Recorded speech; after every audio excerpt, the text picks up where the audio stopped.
feeling like I'm academics. Can't ride away. Wayno! Yo, Ak, you can hear me? I can hear you. I can hear you loud and clear. You can hear me? Yeah, I can hear you, bro. Okay. Kind of impromptu, but I started off my stream today, and I'm like, you know what? We're wrapping up. December is the time. I'm on a daily stream thing. I'm streaming every day, but the industry starts to shut down now, so I think it's kind of cool if we talk about awards and stuff. Me and you, we've done several awards together, right? Hell yeah. By the way, unbeknownst to a lot of people, the Everyday Struggle Awards and what it became, a lot of the input and the originality behind that came from you. I don't know if people. I never thought of it like that, bro. I remember the times when you brought it up, like, yo, we should do it. And obviously, I forgot our producer name. Like, they added to it and they would come back. But, like, I remember you were like, yo, we need to do this. And, I got to give you credit because, I still got the awards in my upstairs office. Like, those were dope. So, yeah, I'm here thinking about awards for 2025. Mm-hmm. I'm going to go down a couple, and I would love to hear your input. And also because I guess I'm a little bit malleable and I could figure out whatever awards I want, so I don't have rigid categories. I'm trying to give everybody an award who I felt did some shit this year, right? So yeah, I do feel there's one person or one, collective, I guess, that I feel like did have some impact that I'm not rewarding. Or actually, maybe two, because some people might be like, Ak, how are you not rewarding Tyler? And then the Clips, right? So yeah, let me tell you what I got, and then you tell me if I'm tripping on any of these, or if you're like, maybe you don't even know, whatever. Anyway, okay, so let's do it. I'm with that shit. Let's do it. So most valuable player, I went with Youngboy. I said NBA Youngboy. I gave it to him. Most improved. All right, what do you think? Go ahead. Okay, give me quick thoughts. I think now Youngboy is a little bit undisputed, but what about Playboy Cardi? Playboy Cardi had a hell of a year, bro. I knew that, but I gave him another award, right? I gave him another award. And I'm going to tell you what award. It's the fourth one. Actually, we could skip to that one. I gave him the next superstar in line. So here's my thinking. I said most valuable player was a guy who I felt like culturally people could see out there just representing what a lot of people feel the culture of hip-hop is, just, bringing it on the biggest stage, doing his thing, keep hitting him over the head with it. I think Youngboy did an amazing job, and his tour, I told a lot of people, I said his tour was a rollout for other people. Offset dropped his album because he was on that tour, right? Right. His songs that he dropped on his album a month earlier didn't chart when it dropped, but when he went on tour, it charted. When have you seen a tour gets a song to chart? But that's how the stage of his tour was. So that's why I had him as most valuable, because in a year where I felt like street rap was looking at an all-time low, Youngboy waved the flag highly for that particular subgenre, but it made hip-hop look well overall, because if I went to those shows, Wayno, I went to about 12 shows. When I was in that crowd, and you've been to many arena shows, I know much more than me. When I looked around, it was all people that looked like me and you. It was people from the environment. It was people who, like, you could tell they may have saved up for months, but this was the audience that I've, in the history of my time in hip hop, people would say, no, these people, they can't fill out a stadium. You go to the club to see them. You need to have some type of songs to get those white people or those older people. You can't get YNs or younger individuals who might be of color to be the primary audience, especially males, to sell out a venue, and I watch him do it. Yeah, I ain't gonna lie, bro. He's become like a full-on superstar. And once he was able to come outside, that nigga Youngboy is a different animal, and he doing it with street music. I think that's the biggest thing that people don't talk about. He doing that shit with street shit. Yes, exactly, absolutely. Hell yeah. So the Cardi thing, and I want to hear your opinion on this. I said Cardi is the next superstar in line. Now I identified 7 superstars, and you gotta tell me if I'm missing anybody. Right? I'm gonna name them off. All right. Drake, Kendrick, Cole, Nicki, Cardi, Future, Travis Scott, and Ye. Those are the 8. And what I mean by superstars is like we look at these guys as they're just out of here, right? And I'm trying to think of, obviously at times we might get a guy or two that approaches that, but the person who I think this year set up for him to be in that category was Playboi Carti. Playboi Carti, I felt he crafted his year to have a superstar year, and I gave him that that award. What do you think about Cardi, and what do you think about even the list of superstars I have? All right, so I ain't gonna front superstars, and I know you don't listen to his music, but you gotta add Tyler in there because you a numbers guy, you an accolade. Like I be telling people how much like your knowledge of music is outside of the accolade shit. But being if we just going by accolades, he's nominated for 2 Grammys on 2 different albums in 1 year span. That is, I don't know if anybody's ever done that shit. I don't even think DMX, who's had the biggest 2-album year probably in history, maybe 50 Cent, has been nominated for 2 Grammys in 2 different albums in 1 year. So I think like Tyler, he's not the, like his shit is not the, it's a niche. It's a very niche thing, right? But it's like, you're right. You gotta send it to me too. So you're right. Go ahead. Yeah, you got to include him. So you said Kanye, Nicki. I think like they OGs, right? So like we know that they are. Like even at this point, Drake, Kendrick, and Cole, they OGs too, right? Like so who you? Here's my point though, and it's great that you brought up Tyler, but there's not a but. It's great that you brought him up because I was saying this is the first time where back in like 2014, I really want to say 2013, 2014, and I heard Wale speak on this recently. In 2013, 2014, we were basically prepped and primed for these guys who were all buzzing and competing to be the next up, where the Ye's and everybody else would kind of pass the baton or they would become the contemporaries. Right. It's been 10 years. And there's no clear, if Drake hang it up today and this guy hang it up and this guy hang it up, this is the next guy who's going to take it. There's no guy that's relatively younger. Future is 40. Like everybody that we are saying are superstars are approaching their 40s. And the only person that I could think that is trying to get in that level, and you're right, I definitely neglected Tyler by numbers and everything. Even if I don't listen to him all the time particularly, I should put him in there, so I apologize. But the only other person I was saying is Cardi, and Cardi's doing it, obviously, I think YB did it a lot with Being Outside, but curating an album, I think Cardi did that. Yeah, Cardi, bro, I ain't gonna lie, like I think it's because like Cardi don't really like his music don't really come with a lot of he don't have skill like the contemporaries, right? Keep in mind, I think that like between the Drake shit and all that, bro, there's never gonna be another person on that level of a Drake, of a Kendrick. I don't think like a new artist could reach that level. Even when we talk about Youngboy is a 10-year act. Like he been putting music out since 2015. You know what I mean? And he been in the house for about 7 years.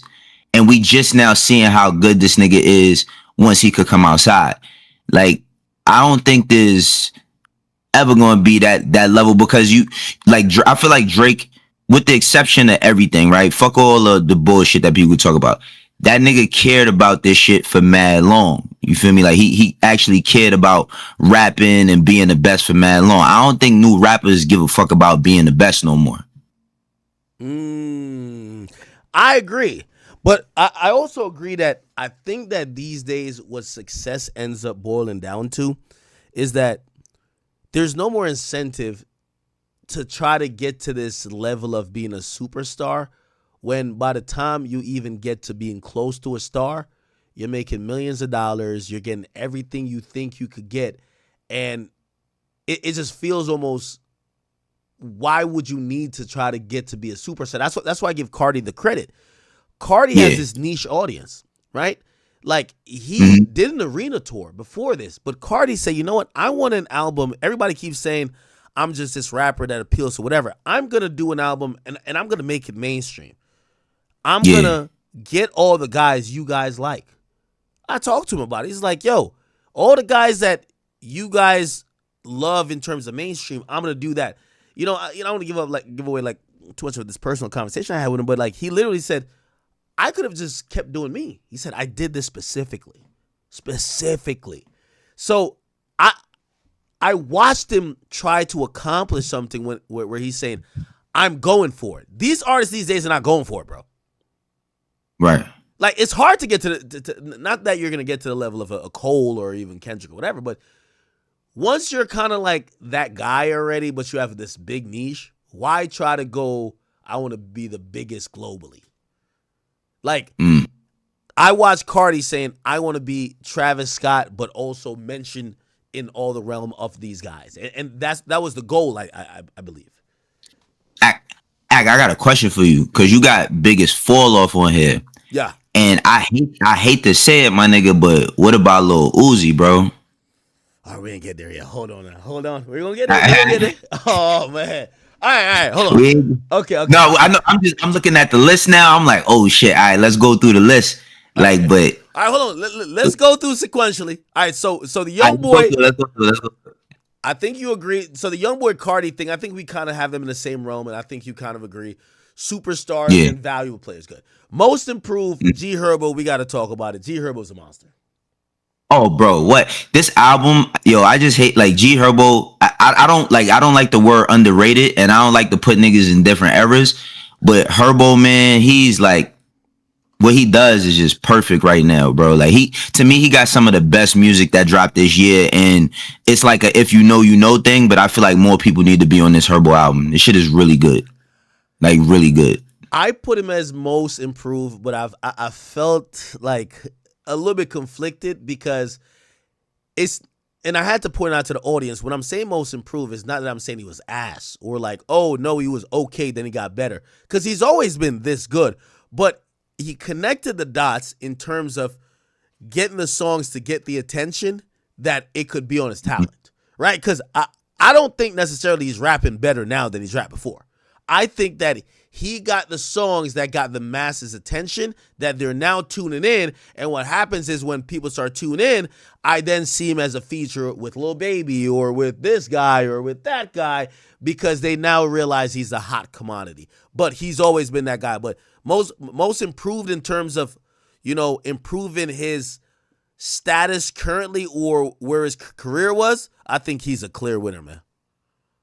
Yeah, I don't think that's in no question by far. Do you got? I know we're going through it sequentially. Do you have an OG of the year? No, we're gonna add it though. I'm glad. See, that's why you're here.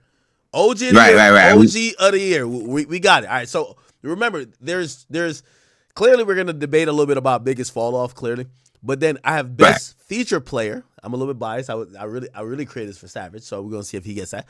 And OG of the year, which we'll figure out. Okay. So cool. So the most consistent player. This is the third award right here. Most consistent player. I gave this.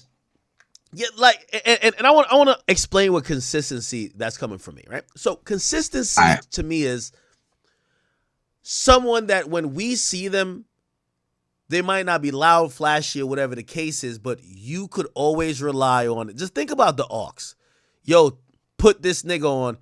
And you could, even if you don't know the current or the newest song this person has, it's of high quality. It's just consistency. I've said it's Gunna. I think that Gunna has consistently delivered for the audience, and I think that's why people have really taken a liking to him. He's never been the guy who comes out and he's like really flashy and he's, oh, I'm going to do this interview or do this stunt. But I think he's consistently given us projects and music where people are going to be like, yo, I know he's going to give us one. And I have him as that. And to be honest, I feel it would be criminal to have a year like this year where Gunna is one of those guys that he's been flying solo dolo a lot of the year, doesn't make excuses, got his head down, he's working. fuck all the snitching or whatever the stuff that people talk about. The dude is giving people good music, and people used to say, oh, the reason why they're going to a Gunna concert is because they want to see the spectacle of the guy that's kind of like blackball. But, bro, that's a long time ago. If Gunna's still selling out amphitheaters and arenas in 2025, it's because people think he's giving us good music. He's consistent. What do you say about that category and Gunna? I would agree, but see, consistency. Well, Gunna's been home. When Gunna came home? 2022, right? He's dropped. I don't even know when he went in. That's the thing. Now my boy came home quick. He went in 2022. I think he came home 2023. He's dropped in 2 years. He's been home. He dropped with 3 albums, I think.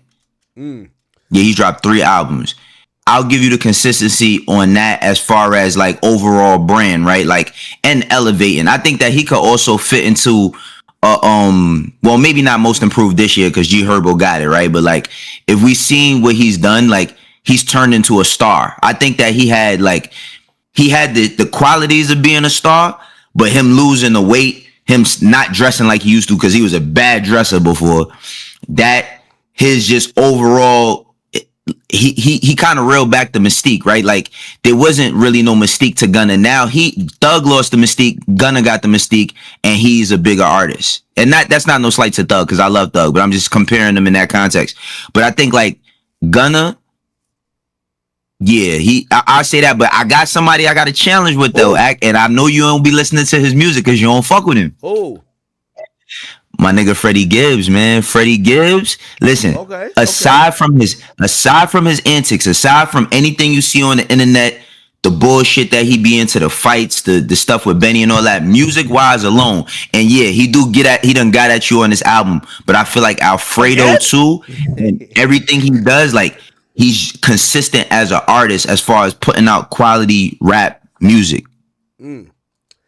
Hey, by the way, chat, this is why I enjoy doing a show with Wayno, because when I'm doing a stream by myself, the niggas who I don't like, I erase. Like it's like they don't exist. I erase out of hip hop. They don't even exist. So when me and Wayno was doing a show together, Wayno would, because here's the thing too. At the end of the day, my obligation, what's made me everything in life and that I'm fortunate for is hip hop, right? And of course, like we're all men, so sometimes you might feel a way about it, whatever. But like, It is what it is. Now, Wayno would always bring up and again, it's not him trying to antagonize it. He's saying, yo, no, this is something that you're just not peeping into because you don't fuck with the dude. I get it, but shit, he's making something happen. You got some shit. I haven't tapped into everything he got going on. Only thing I know, everybody tags me every live show he goes on because he has this part in the show where he's like, yo, fuck Akademiks. But I know he's not a trash rapper, right? Right. That might be a thing. And shit, I would probably defer to the audience on that because I know you're bringing it up as some shit you're seeing because you fucking are tapped in. So, chat, yo, my chat love me. They're like, I also take into account though too, like I'm older, right? So it's like I already know what's coming. Like, oh, of course he listened to that shit. But I'm just as up on like, bro, on my Spotify rap, like my most listened to album was Cardi's I Am Music. That's my most listened to album. Oh, really? Same with me. Hey, by the way, hell yeah, that's my most listened to album. But me and my daughter bumped that shit heavy. Like that's me and my daughter album. Like we bumped that shit super heavy. Favorite song off of there? Come on now. Favorite song, Mojo Jojo. My daughter hates Mojo Jojo, and I love that shit. Like I just love well, of course, Evil Jordan is the easy pick, right? Evil Jordan is the easy pick, but Mojo Jojo, like I don't know, it's just something about the energy on that song. And K-pop too. K-pop is my shit too. And yo, that's another thing too. People really don't talk about Cardi as an exec. As an exec, he kicking ass too. Oh no, of course. He just don't. I know. And by the way, in chat, I had mentioned, yo, was it yesterday? I think it was yesterday. Yeah, yesterday because I'm in Miami. Yo, yesterday, I get called like 20 times from like this number. I don't know what number it is. And they're like, this is Cardi. And I'm like, oh, this is definitely ain't Cardi. So I hit people around him. And it was actually Cardi. Cardi hit me like tweet, and really he said, because he seen my tweet when he saw that I posted that I listened to his album the most, and he said, "Yo, Ak," he said the reason why I called you the night before my album dropped to play my album is because, and again, obviously I know artists, so maybe he's blowing smoke, but I guess he'll be blowing smoke for a long time because he tells me these things all the time. He's like, "Yo, Ak," he's like, I grew up on your commentary and a lot of things that you listen to. So when I played my album for you, I was hoping if you didn't like some shit, you should have told me, yo, Cardi, cut that shit. And I was just like, and he's like, I knew that you were genuine with everything you said to me because you listened to my album after it dropped the most of any album that year. And I told him, I said, no, I really like the album. I think some people thought I was like dick riding when I was like, yo, I think this guy's going to have like one of the best albums this year. And for me, it was the most listened album. How is the listening experience with you and your daughter in terms of Cardi?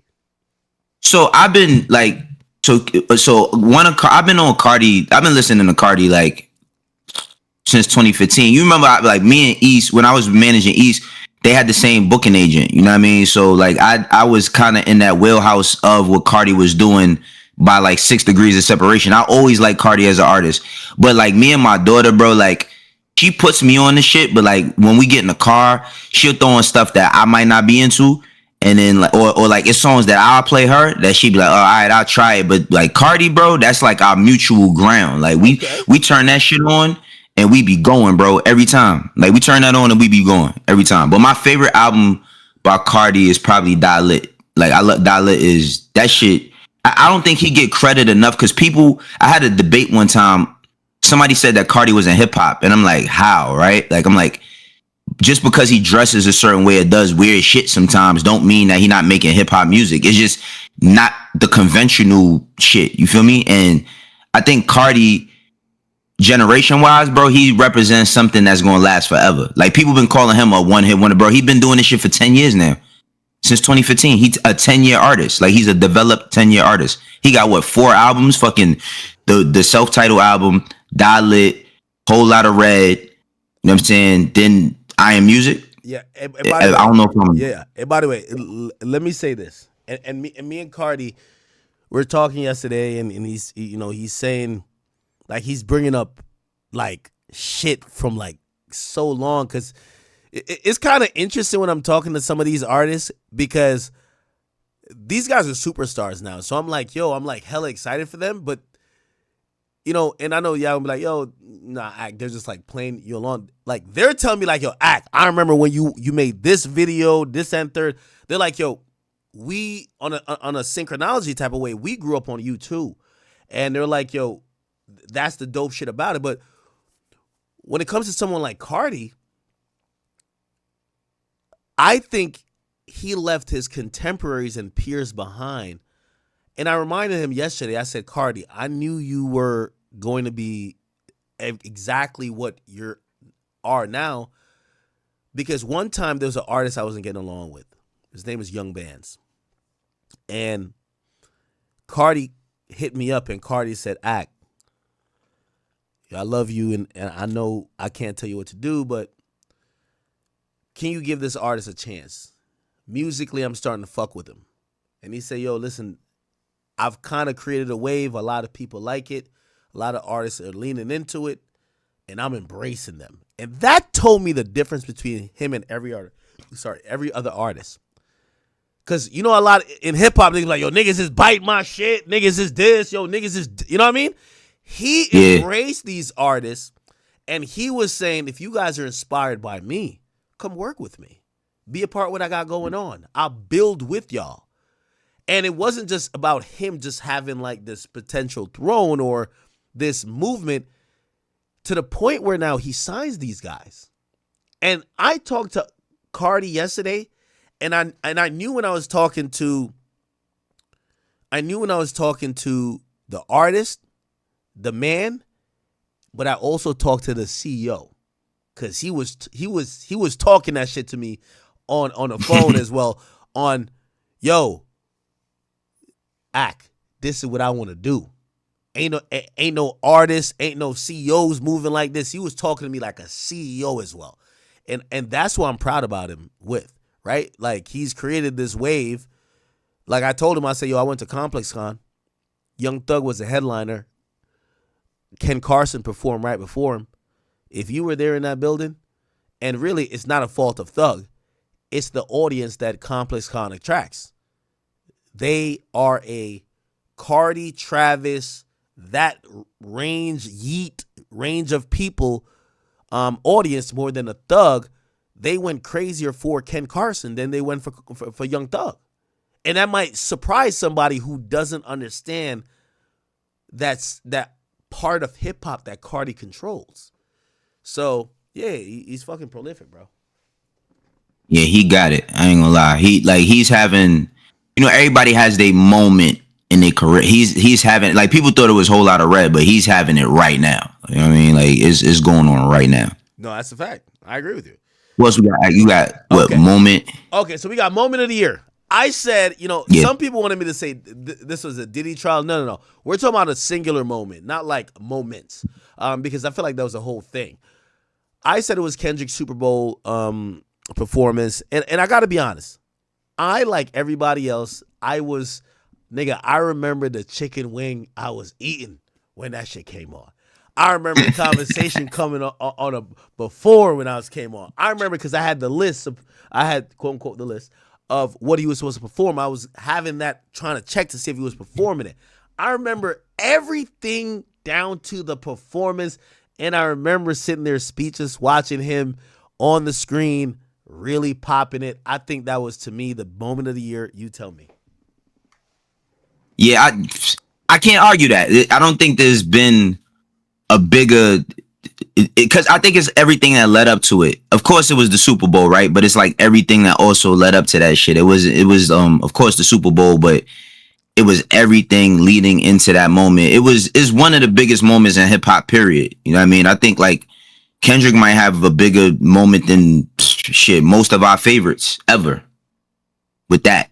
Yeah, no, he's good from. I always told you, I said to people a long time ago, I said Kendrick is good at moments. Like, for example, I knew that from 2012 or 2013. Maybe I have my years wrong, but when he dropped Control, I said that was a moment. Kendrick makes moments, and I've explained this to everybody in the sense of sometimes we think these moments that he will just dominate the conversation and change the conversation is the end all be all, but it's important when you make moments, and he's good at that. The Super Bowl was a moment. Not Like Us was a moment. Like That was a moment. Control was a moment. He's made a lot of moments, and when it comes to moment of the year, could you suggest anything else that could be a moment of the year? No, yo, I actually did. You know what's crazy? I did a whole episode about like how you was more of a fan, because I just learned how to use the internet. You know what I mean? Like last year, but I did an episode where we was on Everyday Struggle, and you was like, "To Pimp a Butterfly is a classic," and I'm like, "I don't think it's a classic." You like, "Nah," you like, "Yo, Kendrick might got like 3 bona fide classics." You know what I'm saying? It was dope, but yeah, I think it's undisputable that he has that moment. Like there's nothing else that could compare to that. Even when people saying Diddy trial, like we talking about actual music here, not like if we talking about media, salacious, crazy shit going on, then yeah, this might be the biggest story of the year. Even the verdict, it might be the biggest. Even the Super Bowl, the nigga broke the record. Period, my nigga. Like, yo, bro, this shit was. I'm sorry, I'm a Drake fan. And by the way, for people who, I've always said some people feel like I've because they'll go back to like Everyday Struggle and they'd be like, yo, let's take this clip of reacting to Kendrick. Listen, anytime I'm speaking about Kendrick, I've always said most of my analysis of his music is from a objective musical critique, like what a musical critique of hip hop and what that would represent if you're thinking about classics. Like, for example, the most enjoyable Kendrick album for me is not To Pimp a Butterfly. But if I had to sit there and score it like I was a judge in a boxing fight, and I have to be very technical in what hip hop and how it could be pronounced at its highest value, especially when it comes to lyricism and things of that nature. I enjoy Good Kid, Mad City, and I enjoy Damn. Of course, Damn way more than every other album. But To Pimp a Butterfly was a technically superb and a flawless album, and an album I've always said is a classic, right? Again, it's not about me loving to play all the songs all the time. It's about if I was scoring that, if this is the boxing match, you know, they used to say Floyd is boring. Yeah, you want to see the knockout, but if you got to score this fight and you score, you'd be like, wow, this guy, he just fucking checked all the boxes. It was a perfect album. But yeah, for me, it was a Super Bowl. Kendrick's good at what he does, man. You know what I mean? I hope at some point we get past, because I think we're still in the divisive part where like Drake fans hate Kendrick fans and Kendrick fans hate Drake fans. But yeah, everyone serves a purpose. Everyone serves a purpose. Hell yeah. Okay, Rookie of the Year. Who you got? I won't tell you who I got, but I think you're looking at my screen, so you kind of know. Who you got? Rookie of the Year? Mm-hmm. Shit. I mean, I ain't really. I don't know who's new actually. Like I don't know who's new. Rookie of the Year. I see it's Big X the plug. I mean, Big X been doing this shit for a couple of years, but I understand why he's Rookie of the Year. If I was going, the only new artist, like super duper new artist that I've been paying attention to, that I've been listening to, this shit might sound crazy, but Mona Leo. Like, I fucks with Mona Leo. She's not at the level of Big X the plug by no means, you know what I'm saying? But she growing. I think she got some shit. You know what I mean? Because she got more than like, she ain't pussy rapping. She talking about real life stuff that she going through. You know what I mean? If she die, like, she got some depth to her. So I'm checking for Mona Leo right now, but I can't argue no Big X the plug. Like, but what's the criteria for Rookie? Because like I said, Big X, he been on a run for like 2 years now. So when I was thinking about Rookie, first of all, I think, you know, I don't know how you feel, but I feel like this year hip hop been in a lull. So there's not much. It's not like we had 10 different examples. So we're kind of stretching the Rookie thing to like maybe, you know, the last 2 years, as long as, and this is what I'm looking up now. When was the album that is the breakout album? When did that drop? And I'm looking at it now. It dropped in 2024, but at the end of 2024, it was Take Care, right? That's the album. And that's the one with, you know, the largest, that's the one with Change Me and everything like that. And of course he did drop, and he followed up with an album afterwards. But I think it was a run that lasted the last year to year and a half. So I was saying, even though he's been doing his thing for a while, I'm going to take his LP, or the one that everyone has recognized as like his debut, even though he dropped one before. And I'm going to go with that one, you know? Take Care, yeah. I'm trying to think of like, cause yo, you know, Big X is managed by QC. Remember, I was working there, bro. I used to see his numbers. His shit's, yeah, bro. He managed by Solid Foundation. That's the management division of QC, bro. His Brandon Farmer, shouts out to Brandon Farmer. He does a great job with him. His numbers is, bro. It don't even make sense. Like, he do like better than established acts, and this is 2 years ago. Like, his shit is crazy. Like, if he was to do a record deal, bro, I don't even think nobody could give him the terms because of how great he does independently. Is he? Oh, he's dropping United Masters, right? Yeah, but I mean, I don't in United Masters. I mean, I'm pretty sure they in on the business, but he's not like. I mean, I don't know his business, but I don't think he's like has a record deal. You feel me? Yeah, well, that's what I'm saying. United Masters would kind of be like what's not a record deal. Hey, real quick.